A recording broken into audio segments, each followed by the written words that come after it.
오늘 특강 하겠습니다. 특강은 얼굴이 해같이 빛나고 의복이 빛과 같이 라는 주제를 가지고 특강을 할 텐데요. 마태복음 17장 1절부터 13절까지 말씀인데요.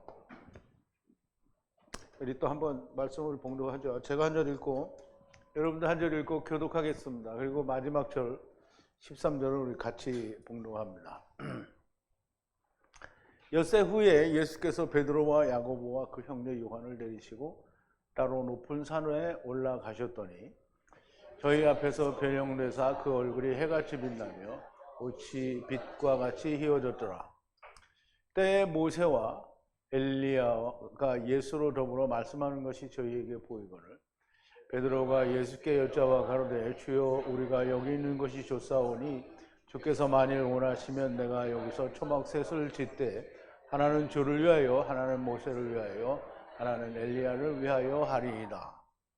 말할 때에 호련히 빛난 구름이 저희를 덮으며 구름 속에서 소리가 나서 가로되 이는 내 사랑하는 아들이요 내 기뻐하는 자니 너희는 저희 말을 들으라 하는지라. 제자들이 듣고 엎드려 심히 두려워하니 예수께서 나와 저희에게 손을 대시며 가라사대 일어나라 두려워 말라 하신대 제자들이 눈을 들고 보매 오직 예수 외에는 아무도 보이지 아니하더라. 저희가 산에서 내려올 때 예수께서 명하여 가라사대 인자가 죽은 자 가운데서 살아나기 전에는 본 것을 아무에게도 이르지 말라 하시니 제자들이 묻자와 가로되 그러면 어찌하여 서기관들이 엘리야가 먼저 와야 하리라 하나이까.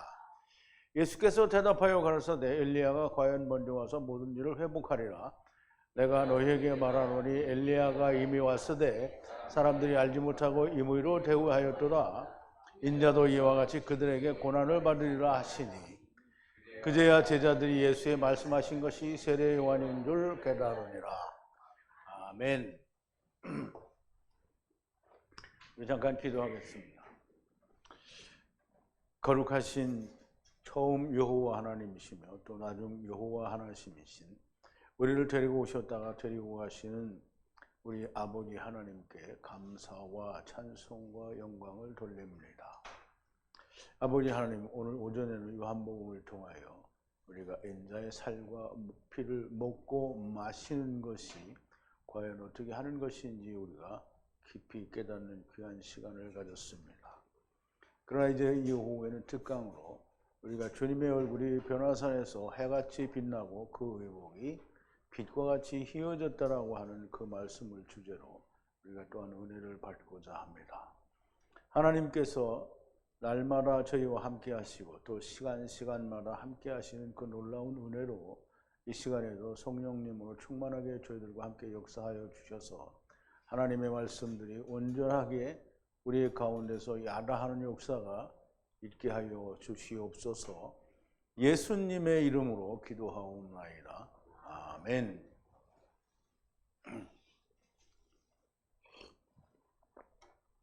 자, 이제 우리가 이제 이 마태복음 17장의 사건을 주로 변화산의 기적이다 이렇게 얘기를 하는데요. 물론 기적이죠. 이제 이거를 우리가 환상이라고 이렇게 이야기할 수 있는데요. 자, 변화산의 기적을 주님이 제자들에게 특히 베드로와 야고보 그리고 그 형제 요한에게 보여주시는 것을 기록하신 말씀입니다. 그래서 우리가 아까 1절에서 본 대로 엿새 후에 예수께서 베드로와 야고보와 그 형제 요한을 내리시고 따로 높은 산에 올라가셨더니 라고 하는데요. 좀 중요한 말씀이 엿새 6일 날, 6날 후에라는 뜻이에요. 여기 after라는 말이죠. 그러니까 메테라는 말인데 후에, 엿새 후에. 근데 이제 이 엿새 후에라는 말이 아무 전제 조건 없이 그냥 엿새 후에라고 나와 있고요. 조금 이따 말씀을 드릴 텐데 누가복음에는 8일 후에라고 그렇게 되겠죠. 그래서 엿새 후에 예수께서 베드로와 야고보와 그리고 요한 누구의 형제? 그의 형제 요한, 야고보의 형제 요한인데 그리고 그들을 데리고 높은 산에 높은 산이라는 게 굉장히 중요합니다. 이제 사실 유대 나라에는 그렇게 높은 산이 없어요. 근데 높은이라는 단어를 사용한 것은 물리적으로 땅에서 높은 산이 아닙니다. 그래서 이제 베드로와 야고보와 요한을 데리시고 높은 산에 올라 이들에게 주님의 참모습을 보여주시는 놀라운 영광스러운 장면입니다. 이게 우리가 예수님은 우리와 같은 몸을 입으셨으니까 지금 제자들이 예수님을 볼 때는 우리와 같은 몸을 입은 예수님을 보는 거잖아요. 근데 하나님의 나라에서 하나님의 모습은 어떨까라는, 근데 우리는 다 알 수 없지만 이 성경에서 얘기했는데 예수님이 어떻게 변했다고요? 해같이 빛났다는 거예요. 그리고 그 옷은 빛과 같이 휘어졌다라고 해요. 그런 영광스러운 장면을 보고요. 근데 그게 언제냐면 6일 후에 6일 후. 근데 그냥 6일 후가 아니라 창조의 6일 후에라는 뜻이에요. 그래서 이제 그러면 어떻게 해서 그걸 무조건 창조의 6일이라고 갖다 붙이느냐? 그럼 이제 누가는 8일이라고 했거든요. 8은 성경에서 8은 뭘 말하죠? 새하늘과 새 땅을 말하잖아요.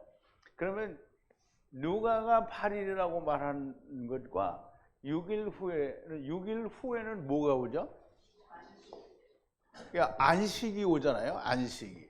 그러니까 안식 후에 안식이 완전히 이루어지면 바로 넘어가는 게 새하늘과 새 땅 8일이거든요. 그래서 요한과 요한이 아니죠. 이게 누가와 마가와 마태가 본 차이를, 마태와 마가는 6일이라고 했고 누가는 8일이라고 이렇게 얘기를 했습니다. 그래서 창조의 6일이 완성되면 무엇이 오는가 하면 하느님이 오십니다. 하느님이 오신다라는 말은 우리는 이제 안식을 그냥 우리가 단지 쉬는 거다라는 것으로 이렇게 이해를 하는데, 안식은 곧 하나님입니다. 하나님 자신이 안식이에요. 우리가 하나님과 함께 있으면 안식에 들어간 거예요. 그래서 우리가 예수 그리스도와 함께 있으면 안식에 들어간 거예요. 그래서 창세기 2장 3절에는 보면 하느님이 일곱째 날을 복을 주사 거룩하게 하셨으니 이는 하나님이 그 창조하시며 만드시던 모든 일을 마치심에 이날에 안식하셨다 그랬어요. 그러면 일곱째 날이 안식이란 말이죠. 그러면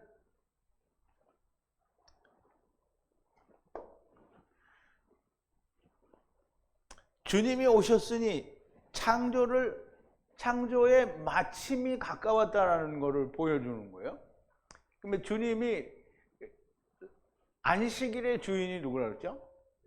예수님이라는 거예요. 그러면 예수님이 곧 안식이거든요. 왜냐하면 하느님이 세상에 오신 분이니까 예수님이 곧 안식이에요. 그래서 이제 안식이 올 때가 됐다라는 거예요. 그럼 6일 후에는 안식이 온다라는 말이거든요. 그럼 창조를 마치실 것이고 안식이 올 것이라는 말씀을 이제 하시는 건데요. 베드로와 야고보와 요한은 사도 바울에 의하면 기둥같이 여기는 제자들이라고 했어요. 이제 다른 제자들은 다 안 데려가시고 베드로와 야고보, 요한만 데리고 갔단 말이죠. 이제 거기에는 특별한 의미가 있으리라고 생각이 되는데 지금은 그 왜 세 분만 데리고 가셨는지는 잘 알 수 없고요. 이 기둥처럼 생각한다라는 말은 사도 바울의 얘기가 또 모든 주신 은혜를 알므로 기둥같이 여기는 야고보와 게바는 이제 베드로죠. 베드로와 요한도 나와 바나바에게 교제의 악수를 하였으니 이는 우리는 이방인에게로 저희를 할례자에게로 감이라 그랬어요. 그러면 이제 베드로와 야고보와 요한은 사도 바울의 생각에는 기둥같이 여긴다 그랬어요. 이제 기둥같이 여긴다라는 말은 그냥 우리가 어디에 있는 기둥 이렇게 떡 서 있는 그런 기둥이 아니라 성경에서 나타나는 기둥은 불기둥, 구름기둥 이런 걸 말하고요. 더군다나 다른 말로는 마체바라고 해서 성전의 기둥을 얘기를 해요. 그래서 낮에는 구름기둥, 밤에는 불기둥으로 백성 앞에서 떠나지 아니하니라. 그래서 이제 하나님의 그 불기둥, 구름기둥이 구름기둥, 불, 구름, 또 불, 물, 이건 내일 나올 얘기인데요. 이 불과 물은 굉장히 중요합니다. 구름은 물이에요. 자, 이제 이들을 데리시고 높은 산으로 데리고 가시는데요. 높은 산은 하느님이 계신 산이에요. 높은 산. 이 높다는 말은 하나님이 거하시는 높은 산을 말해요. 그래서 욥기 16장 19절에 보면 지금 나의 증인이 하늘에 계시고, 그러면 누가 하늘에 계신다는 거예요? 욥이 말하는 자기의 증인은 누구예요? 하느님이죠. 하늘에 계시고. 나의 보증인이, 보인은 뭐 보인이 아니고요. 보증인을 말하는 거예요. 보인이 높은 데 계시니라. 그래서 여기서 이 높은 데라는 말은 이 높은 곳이잖아요. 높은 곳. 높은 곳은 하느님이 계신 곳을 말해요. 그러면 이제 지금 이제 높은 산에 데리고 갔다라는 말은 베드로와 야고보와 요한에게 보이시려는 것이 있으신 하느님이 거하신다라고 하는 그곳에 데리고 간 거예요. 그 보이시고 싶은 것은 도대체 무엇인가? 2절에 보니까 저희 앞에서 변형돼서 그 얼굴이 해같이 빛나며 옷이 빛과 같이 휘어졌더라 그랬어요. 여기 빛과 같이 휘어졌다라는 말을 좀 잘 이해를 해야 되는데요. 여기서 휘어졌다라는 말은 헬라어로 그 히브리어의 라반을 번역했어요. 그 라반은 뭐냐면 이 야고보의 야곱의 외삼촌 이름이 라반이잖아요. 라반이라는 의미는 희다라는 뜻이에요. 근데 여기서 희다라는 게 라반의 희다라는 걸 스스로 하얀 걸 말하는 거잖아요. 그런데 빛과 같이 희다라는 말은 사실 빛에는 색이 없죠. 그냥 투명한 거예요, 빛은. 근데 빛이 어떤 색깔이 드러날 때는 뭔가에 부딪혔다라는 거예요. 그래서 우리가 이제 물방울들에 부딪히면 나타나는 게 무지개잖아요. 7색깔이 나타나는데 아무것도 부딪히지 않으면 색깔은 나타나지 않는 게 빛이에요. 그래서 우리 그걸 마음에 좀 두시고, 여기서 휘어졌다라고 하는 말은 가장 표현하기 좋은 거는 그냥 희다라는 의미로 그렇게 표현이 된 거라고 보여지고요. 얼굴은 이제 해같이 빛나는 거죠. 그러니까 이제 우리는 이 해같이 빛난다는 말을 그냥 우리는 이렇게 있으면 해가 지금 비치고 있는 걸 알잖아요. 근데 해를 우리가 이렇게 보면 볼 수 있어요, 없어요? 이게 하느님의 얼굴은 우리가 볼 수 없는 그런 상태다라고 하는 그런 거를 이제 우리가 좀 염두에 두면 좋을 것 같아요. 그들 앞에서 주님이 변화되시는 것을 보이시려는 거예요. 변화. 형상이 바뀌는 것을 말해요. 변화. 지금 형상은 뭐냐면 우리가 창세기 1장 27절에 보면 하느님이 자기의 형상, 곧 하나님의 형상대로 사람을 창조하시되 남자와 여자를 창조하시고 그랬어요. 그러면 이제 우리가 하나님의 형상인데요. 형상은 전부 제렘이에요.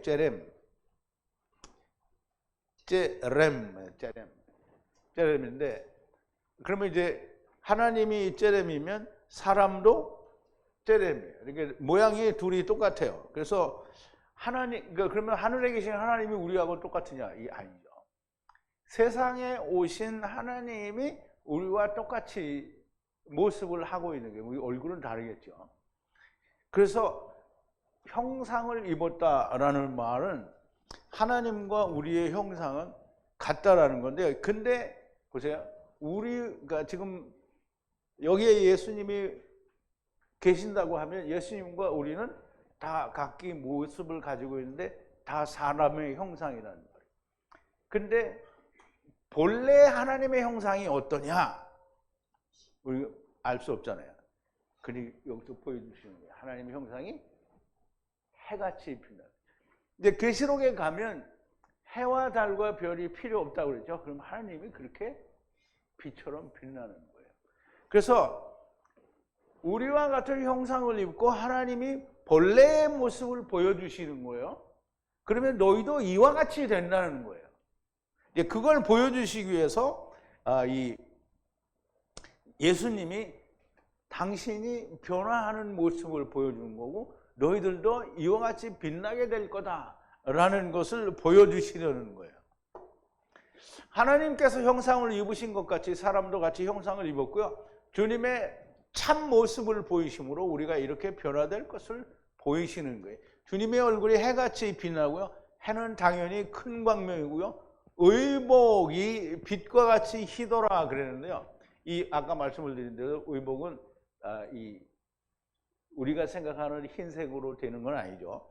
빛과 같이 그렇게 되는 거예요. 근데 의복은 베개들을 말합니다. 베개들.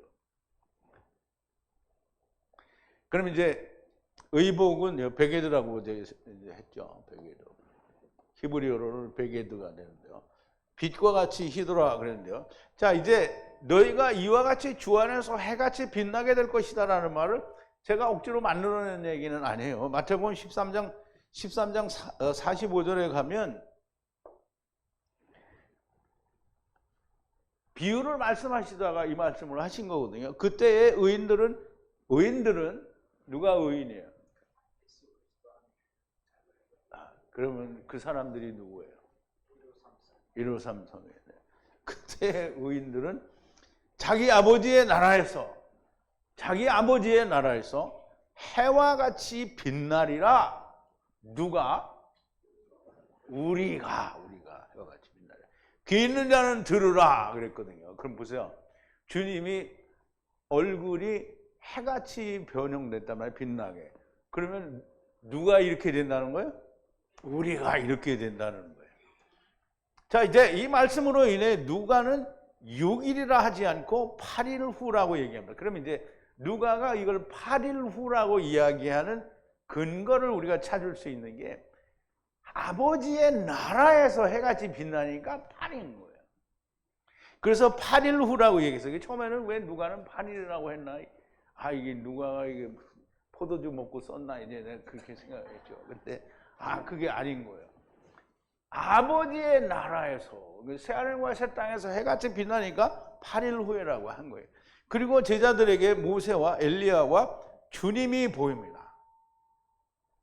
이게 굉장히 중요합니다. 때에 모세와 엘리야가 예수로 더불어 말씀하는 것이 저희에게 보이거늘 그랬어요. 때에 모세 그리고 엘리야와 함께 누가?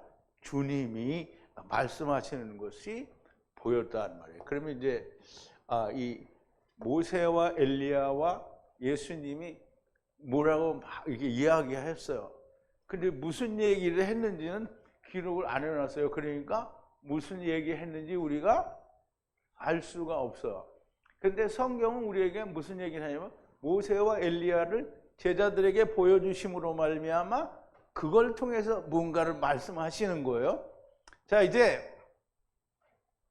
세 분이 무슨 이야기를 하시기는 하였으나 오히려 그 말은 무슨 말인지 기록도 안 돼 있고 들리지도 않았으니까 제자들에게 오히려 이 모세와 엘리야 그리고 예수님을 통해서 제자들에게 말씀하시고자 하는 게 있는 거예요. 그래서 모세가 나타나는 것은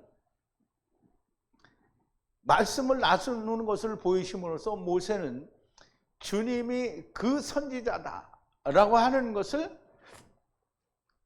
그러니까 모세가 나타나서 주님과 이야기하는 건 모세가 이야기하던 나 같은 선지자 하나를 너희 가운데 세우겠다라고 하는 그 선지자가 이 예수님이다라는 걸 얘기를 하는 거죠.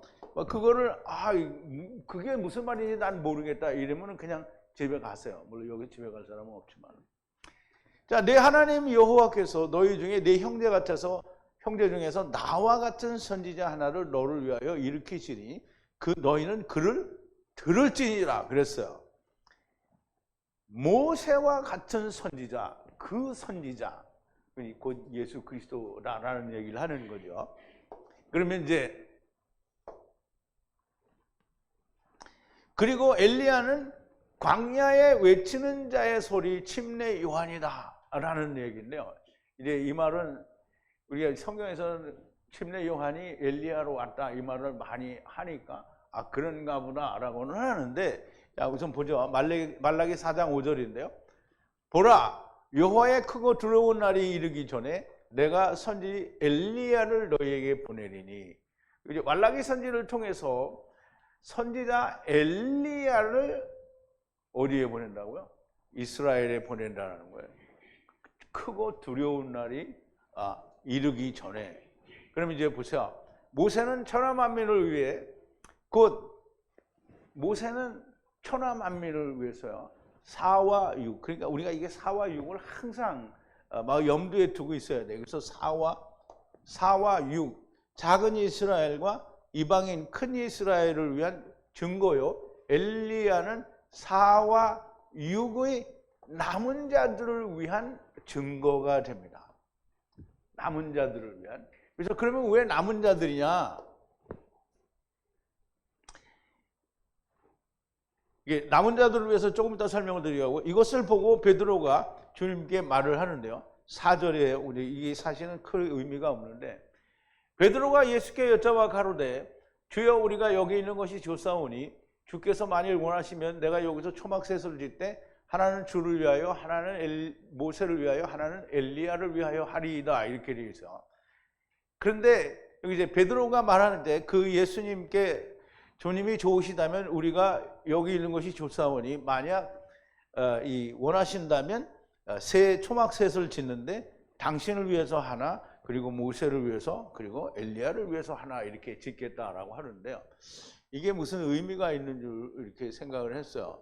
근데 이 말은, 마태는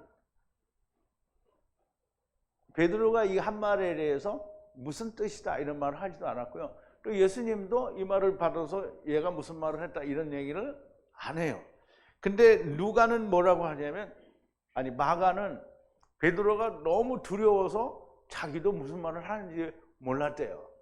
누가도 역시 동일한 말을 해요. 마가나 누가는 베드로가 너무 두려워서 무슨 말을 하는지 모르고 그냥 말을 했다는 거예요. 주님도 베드로의 고백에 대해서 아무 말도 하지 않아요. 그러니까 이게 무슨 말인지 모르는 말을 하는 거예요. 그러니까 우리가 그걸 주여 우리가 여기가 좋사오니 초막셋을 짓겠습니다, 이런 말을 막 남발하면 안 되는 거예요. 자, 이제 아직 베드로가 이렇게 알 수 없는, 자기도 알지 못하는 말을 하고 있을 때 빛나다라는 말을 포테이노스라는 말인데요. 포테이노스는 오르, 그 빛이라는 단어에서 왔어요. 그래서 그 빛에서 유래되었기 때문에 빛나는 그런 빛은 곧 누구냐면 예수님, 하나님을 말하죠. 그러면 하나님이 있는 구름을 말하는 거예요. 그럼 빛이 있는 구름은 하느님이 계신 구름. 이게 하느님이 계신 구름은 어디에 하느님이 계셔? 하느님이 뭐 하늘나라에 계시긴 하는데, 하느님이 어디에 있냐면 무지개 안에 있잖아요. 내가 구름으로 땅을 덮을 때 무지개가 구름 속에 나타나면 그게 하나님의 약속이란 말이에요. 하느님이 빽빽한 구름으로 하나님이 이스라엘 백성들에게 나타나서 얘기를 하시잖아요. 그러면 하나님이 어디에 있어? 구름 속에 있어요. 구름 속에. 자, 이제 시내산에서 빽빽한 구름 속에서 또한 말씀을 하죠. 말할 때에 호련히 빛난 구름이 저희를 덮으며 구름 속에서 소리가 나서 가로되 이는 내 사랑하는 아들이요 내 기뻐하는 자니 저희 말을 들으라 하는지라. 지금 하나님이 이 모세와 엘리야와 주님이 말씀을 하시는데 빽빽한 구름이 덮였어요. 빛나는 구름이. 하느님이 계시는 구름이 덮여서 그 안에서 하나님의 음성으로 소리가 났어요. 저희를 덮으며 구름 속에서 소리가 나서 가로되 이는 내 사랑하는 아들이요 내 기뻐하는 자니 너희는 저의 말을 들으라. 이렇게 하나님이 이렇게 나타나신 것은 빽빽한 구름 가운데에서 시내산에서 이스라엘 백성들에게 나타나셨을 때와 같은 그런 모습으로 나타나셔서, 그럼 이제 성령이 비둘기같이 임할 때에도 물론 같이 그렇게 이제 내려오신 거죠. 이렇게 말씀하시면 저들로 말미암아 온 땅에 하나님의 음성이 들리게 하기 위함입니다. 그러면 이제 무슨 소리냐? 그 사람들은 들었을지 모르지만 우리는 못 듣는 사람 손 들어봐요. 하나님이 빽빽한 구름으로 나타나가지고 이는 내 사랑하는 아들이요 기뻐하는 자니 너희는 저희 말을 들을지니라. 못 들었어요? 못 들은 사람 손 들어봐요. 들은 사람 어디서 들었어요? 책에서 보고 듣잖아요. 우리가. 그러면 천하만민에게 얘기하는 거예요. 지금 하나님이 그럼 성경을 읽는, 그러니까 성경을 읽는 사람에게 다 얘기하는 거예요. 예수님은 하나님의 아들이요 기뻐하는 자니 너희는 저희 말을 들으라 했어요. 그러면 이제 이것을 기록함으로 전하시는 것이고요. 제자들이 이 광경을 보고 하나님의 음성을 듣고는 심히 두려워하는 거예요. 그럼 이제 시내산에서 이스라엘 백성들이 하나님 나타났을 때 막 죽는 줄 알고 벌벌 떨고 그랬잖아요. 그러니까 지금 제자들도 이렇게 무서워가지고는 베드로는 이제 뭐 헛소리라고 할 수는 없겠지만 그렇게 자기도 모르는 말을 막 중얼중얼 하는 거잖아요.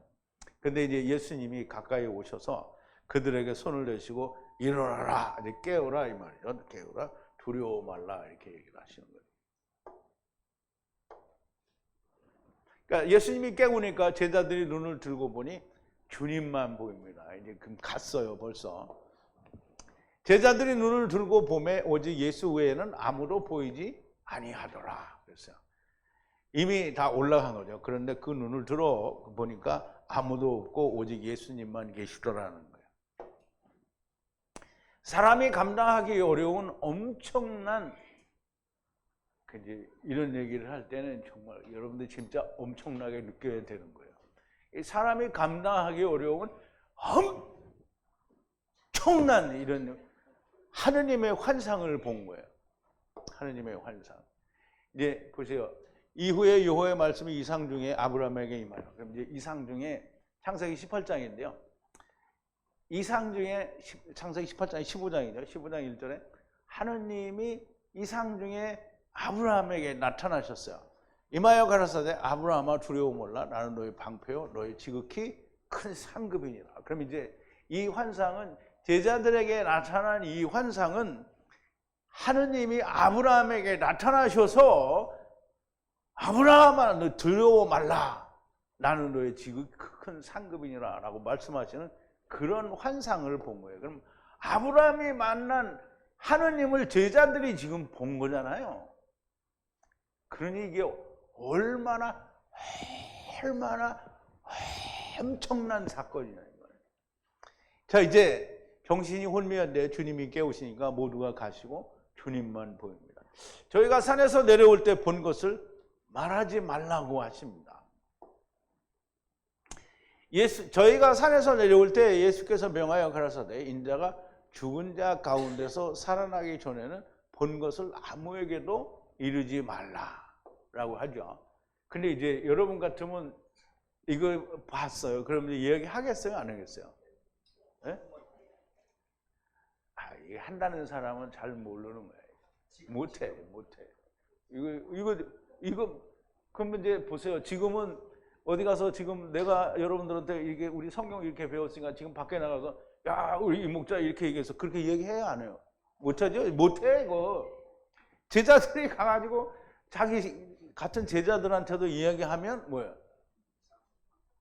이게 뭐야? 어서 이상한 걸 보고 가지고 주님 얘들이 이거 봤다는데 정말 맞아요? 이럴 거 아니에요, 그죠? 그러면 이제 제자들도 그럴 텐데 그 동네 사람들 다 불러놓고 이거 이야기하면 믿어요, 안 믿어요? 안 믿어요. 그러니까 말을 못하는 거예요. 사실 이들이 이것을 본 것을 말해도 들을 사람도 없고요. 그리고 당사자들도 자신들이 본 것을 말할 수 있는 사람은 아마 없을 거예요. 왜 믿어주지도 않을 텐데 이거는 자기만 간직을 하는 거죠.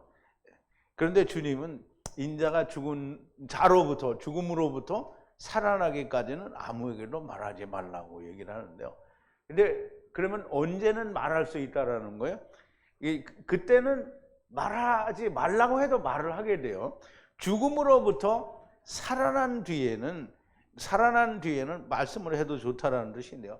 죽음으로부터 살아난 것을 본 후에는 말해도 좋다는 거예요. 그러나 이제 여전히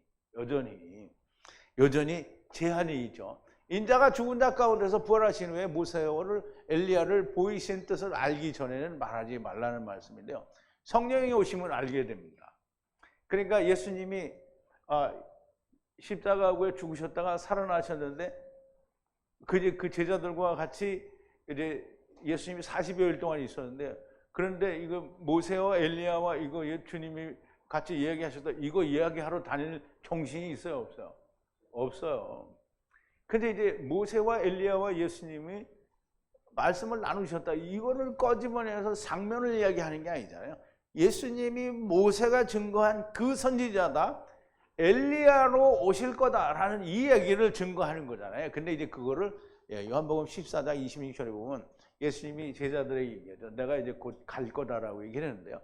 보혜사 곧 아버지께서 내 이름으로 보내실 성령, 그가 너에게 모든 것을 가르치시고 내가 너에게 말한 모든 것을 생각나게 하시리라 그랬어요. 성령이 오셔서 성령을 받으면 그때는 정말 모든 걸 이야기할 수 있는 거예요. 성령이 오신 후에는 제자들이 거침없이 본 것을 전하게 되고요. 그 거침없이 본 것을 전한 모든 내용이 사도행전이다. 사도들의 행전이잖아요. 그러면 사도들이 그 변화산에서 본 예수님과 엘리야와 모세에 관한 얘기를 다 증거하는 거예요. 그래서 사도행전에 보면 모세가 나오고요, 엘리야도 다 나와요. 자, 이제 이 본 것을, 환상을 말하려면 주님의 얼굴이 해같이 빛나고 의복이 빛과 같이 휘어질 것이라는 것과 모세가 무엇을 말하는지, 엘리야는 무엇을 말하는지, 주님은 누구인지 정확하게 알아야 되고요. 더 나아가서는 자기 안에 이거가 하나가 되어야 말을 할 수 있게 되는 겁니다. 제자들이 주님께 여쭙는데요, 어찌하여 서기관들이 엘리야가 먼저 와야 한다고 합니까? 10절에 보면 그렇게 물어보는데요. 제자들이 묻자와 가로되 그러면 어찌하여 서기관들이 엘리야가 먼저 와야 하리라 하나이까? 그러죠. 그럼 이제 서기관들은 이제 율법사들이나 또는 이제 이 바리새인들, 이 서기관들이라는 게 전부 필사자들, 성경을 복사하는 사람들인데요. 앞에서도 말했는데요, 엘리야는 남은 자들을 위해 보이신 겁니다. 이스라엘의 남은 자와 이방인들의 남은 자를 위해서 보이신 건데요. 이제 아까 이 말씀을 드리려다가 이제 거기 안 나오니까 이제 열왕기상 19장에 보면 9절부터 18절까지인데요. 저와 같이 또 한번 읽어보죠. 이제 엘리야가 그 갈멜산에서 바알과 아세라 선지자들을 막 거짓 1000명에 가까운 자들을 다 도륙을 했어요. 왜냐하면 그들의 제단에는 아무것도 안 내려왔는데 여호와의 제단은 불이 내려와서 다 제단을 삼켰거든요. 그래서 이제 다 죽여버렸단 말이에요. 그랬더니 그 얘기를 그 이사벨이 듣고 뭐라 했냐면, 내가 너를 오늘 죽이지 않으면 먹지도 않고 자지도 않겠다. 그래서 이제 엘리야가 그 얘기를 듣고는 무서워가지고 똥줄이 빠져나오고 도망가가지고 어디 이제 하나님에서는 호렙으로 도망을 갔어요. 엘리야가 그곳 굴에 들어가 거기서 유하더니 여호와의 말씀이 저에게 임하여 이르시되 엘리야야 네가 어찌하여 여기 있느냐? 저가 대답하되 내가 만군의 여호와를 열심히 특심하오니 이는 이스라엘 자손이 주의 언약을 버리고 주의 단을 헐며 칼로 주의 선지자를 죽였음이오니 오직 나만 남았거늘 저희가 내 생명을 찾아 취하려 하나이다. 여호와께서 가라사대 너는 나가서 여호와 앞에서 산에 섰으라 하시더니 여호와께서 지나시는데 여호와 앞에 크고 강한 바람이 산을 가르고 바위를 부수나 바람 가운데 여호와께서 계시지 아니하며 바람 후 지진이 있으나 지진 가운데에도 여호와께서 계시지 아니하며 또 지진 후에 불이 났으나 불 가운데도 여호와께서 계시지 아니하더니 불 후에 세미한 소리가 있느니라. 엘리야가 듣고 겉옷으로 얼굴을 가리우고 나가 굴 어귀의 섬에 소리가 있어 저에게 임하여 가라사대 엘리야야 네가 어찌하여 여기 있느냐? 저가 대답하되 내가 만군의 하나님 여호와를 위하여 열심히 특심하오니 이는 이스라엘 자손이 주의 언약을 버리고 주의 단을 헐며 칼로 주의 선지자들을 죽임이오며 오직 나만 남았거늘 저희가 내 생명을 찾아 취하려 하나이다. 여호와께서 이르시되 저에게 이르시되 너는 내 길을 돌이켜 광야로 말미암아 다메섹에 가서 이르거든 하사엘에게 기름을 부어 아람 왕이 되게 하고 너는 또 님시의 아들 예후에게 기름을 부어 이스라엘 왕이 되게 하고 아벨 무홀라 사밧의 아들 엘리사에게 기름을 부어 너를 대신하여 선지자가 되게 하라. 하사엘의 칼을 피하는 자는 예후가 죽일 것이요 예후의 칼을 피하는 자는 엘리사가 죽이리라. 그러나 내가 이스라엘 가운데 7,000인을 남기리니 다 무릎을 바알에게 꿇지 아니하고 그 입을 바알에게 맞추지 아니한 자니라 그랬어요. 그럼 이제 엘리야는 그 너무나도 유명한 갈멜 산상에서 하나님의 불을 내려 이 여호와의 단을 사르고 바알 선지자 아세라 선지자들 다 도륙한 이 놀라운 하나님이신데 이 이사벨이 죽인다고 하니까 그냥 도망을 갔단 말이죠. 그런데 그 도망을 가서 하나님께 불평을 하니까 다 죽이고 나만 남았다. 그러니까 하나님이 뭐라 하냐면 그러나 내가 이스라엘 가운데 7,000인을 남기니 다 무릎을 바알에게 꿇지 아니하고 다 그 입을 바알에게 맞추지 않은 자를 이제 남겨두었다는 거예요. 그러면 이제 우리가 이 사도 바울은 7,000인에 대해서 뭐라고 얘기를 하냐면요. 7,000인에 대해서 저에게 하신 대답이 무엇이뇨? 내가 나를 위하여 바알에게 무릎을 꿇지 아니한 사람을 7,000인을 남겨두었다 하셨으니 이 말을 지금 로마서 11장인데요. 먼저 이방인들의 구원이 이루어지고 나온 이방인들의 충만한 수가 차고 난 다음에 7,000인을 남겨뒀다라고 지금 사도 바울이 얘기하는 거예요. 그러면 이 7,000인은 언제적 7,000인이에요? 메시아적 7,000인이란 말이에요. 왜냐하면 이방인들에다가 차고 난 뒤에를 얘기하는 거니까. 그러면 이방인들의 후에 구원을 말하는 것이니 메시아 왕국을 말하는 것이고요. 거기는 이스라엘과 이방인들 곧 4와 6의 남은 자들을 말하는 것이고요. 엘리야라는 말은 엘은 뭐예요? 하느님이고요. 야는 여호와를 줄여서 한 말이 야예요. 그래서 그 야는 스트롱 코드가 3055이고요. 야예요. 야. 그래서 엘리야라는 말은 무슨 뜻이냐면 여호와는 하느님이시다라는 게 엘리야예요. 그럼 이제 엘리야가 메시아 왕국의 하느님으로 오시는 거예요.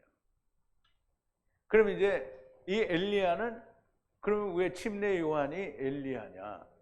이 엘리야는 이스라엘에게 회개를 외친 이 선지자인데요.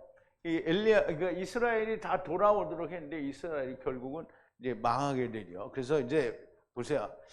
이 예수께서 가라사대 11절이죠. 주님은 11절을 한번 보죠.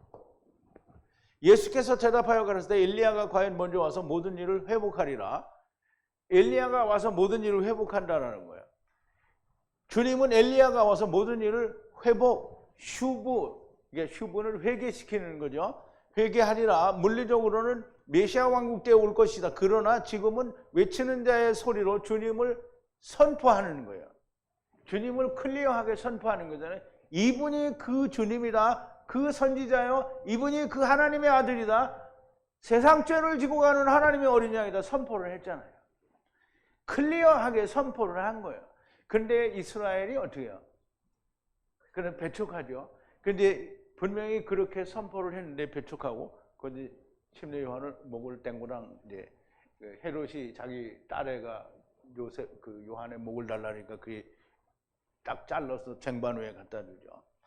자, 이제 이미 율법의 선고가 내려졌고요. 주님이 말씀하는데요. 엘리야가 이미 왔으나 저희가 임의로 대우하여도다 그랬어요.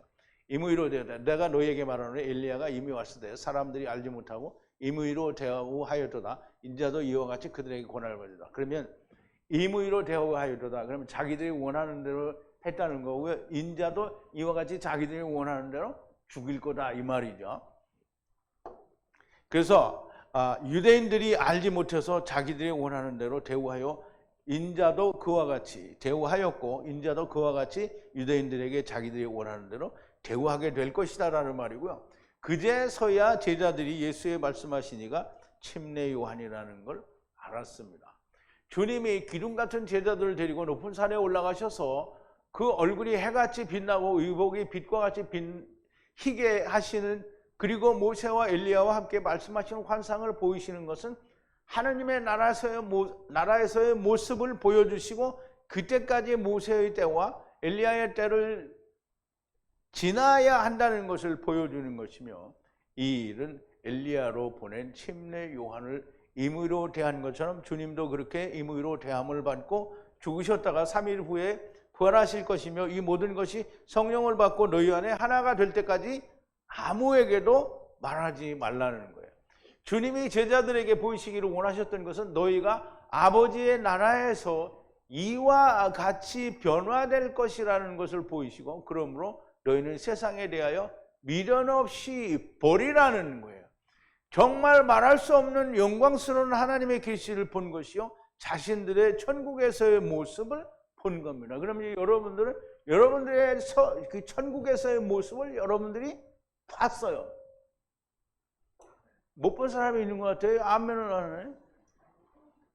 못 봤어요? 근데 왜 아멘을 하는 거예요? 주님이 변화되신 것처럼 변화가 된다는데 그놈의 육체를 부활해도 그렇게 갖고 싶어 하는 거예요. 누가 그렇게 갖고 싶어요? 자매님 그렇게 갖고 싶어요? 형제님은 그렇게 갖고 싶어요? 여기는 없나 봐요. 여기는 없나 봐요. 그 육체를 왜 그렇게 못 버려서 죽어도 육체를 가지고 부활을 해야 된다라고 하는, 그러면 예수님은 살리는 것은 영이니 육은 무익하다는데 뭐 때문에 그렇게 그 육체를 원하냐고요. 육체가 돼도 어차피 덧입혀지면 없어질 거잖아요. 제발 좀 하느님의 집을 입혀달라는 사람들이 되기를 바랍니다. 이게 넘어가면 없을 것 같은데. 자, 우리 잠깐 기도하겠습니다. 거룩하신 여호와 아버지 하나님, 변화산에서 베드로와 야고보와 요한을 내리시고 주님이 아버지의 나라에서 해같이 빛나고 그 의복이 빛과 같이 휘어지는 모습을 보여주시므로 너희가 아버지의 나라에서 이렇게 변화될 것임을 보여주신 그 놀라운 은혜와 또 모세와 엘리야를 보여주시므로 모세의 때와 엘리야의 때 그리고 남은 자들의 때에 대하여 말씀하시는 그 놀라운 환상을 우리가 하나님의 말씀을 통해서 오늘 보고 또 들었습니다. 아버지, 저에게 주시고자 하는 이 놀라운 이 하나님의 나라의 모습을 보여주셨으니 우리가 마땅히 세상에 대하여 아무것도 미련을 갖지 말고 정말 미련 없이 다 버리고 오직 주를 위하여 나를 드리는 자가 될 수 있게 하여 주시옵소서. 예수님의 이름으로 기도하옵나이다. 아멘.